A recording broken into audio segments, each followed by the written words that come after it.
Well, you might have noticed this, but men and women are different, right? We're different. Yeah, we're different. We're not just talking about physically, men and women are different. They're wired completely different. In fact, I like to illustrate it this way.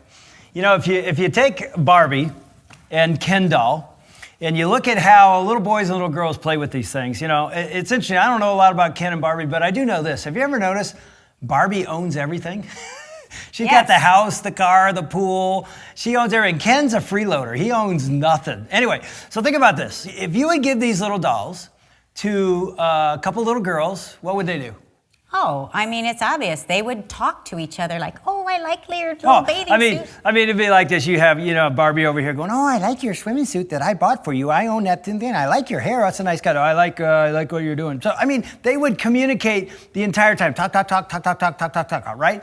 Well, here's the thing. If you gave these little dolls to two little boys, and again, I'm making generalities. This isn't true of all boys and all girls. It's just a general statement, but it's somewhat true. If you gave these little dolls to little boys, they would do this. Hey, I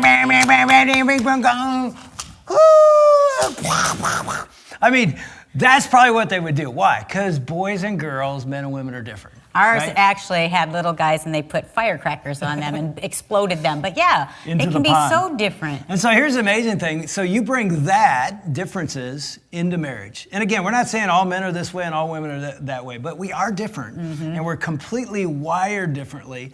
So then we come into a marriage and we're like, okay, I've got to figure out what her biggest need is and what his biggest need is. So here's what we're going to do in this session. We're going to talk about the number one need of men and the number one need of women. Again, it's generalities. It may be flipped in your relationship, but generally this is pretty much true. And we're really hoping that you will become an expert of what your spouse needs. That's our goal. Yeah. So let's talk first about men. Is that all right? Yeah. We'll start with men. Okay, let me ask the ladies out there.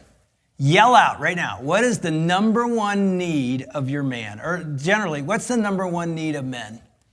Did I hear you say sex? Yeah, I think you're right. No, it isn't sex. It's actually respect. I'm sure some of you said respect as well. And sex and respect, same thing. So anyway, it's respect. And it's interesting to think of what that means. And I didn't know this. I had no idea when I chose to follow Christ my junior year in college that the Word of God, the Bible, actually spoke practically about relevant things. I honestly didn't know that. And it's interesting when you open this book and you start to read about marriage and relationships. And it says a lot about marriage and relationships. There's so much wisdom in here, it's amazing. And so one of the premier chapters on marriage is in a New Testament book called the Book of Ephesians.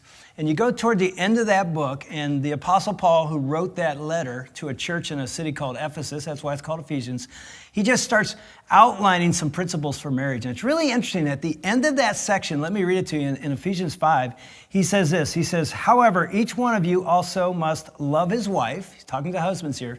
He must love his wife as he loves himself, and the wife must respect her husband.